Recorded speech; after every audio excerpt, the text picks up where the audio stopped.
बिस्मिल्लाहिर्रहमानिर्रहीम। अस्सलाम वालेकुम। इंसाफ न्यूज़ एजेंसी के न्यूज़ रूम में खुश आमदीद। आज की ब्रेकिंग न्यूज़ पर एक नज़र। हुकूमत और काल-अदम तहरीक लब्बैक पाकिस्तान के दरमियान मुआहदे के अहम निकात सामने आ गए। ज़राए के मुताबिक मुआहदे के तहत धरने के शुरका आज रात तक रास्ता खोल देंगे और 1 से 2 रोज़ में वापस घरों को जाएंगे। ज़राए के मुताबिक काल-अदम तंजीम आइंदा किसी लॉन्ग मार्च या धरने से गुरेज करेगी और बतौर सियासी जमात सियासी धारे में शरीक होगी।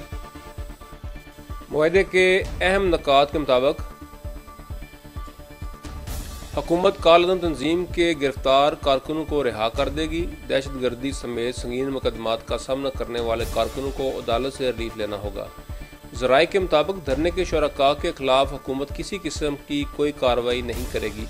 काल-अदम तंजीम की जानब से मुफ्ती मुनीबुर रहमान ने बतौर ज़ामिन मुआहदे के लिए किरदार अदा किया, जबकि हुकूमत की तरफ से शाह महमूद कुरैशी, असद कैसर और अली मोहम्मद खान ने मुआहदे पर दस्तखत किए।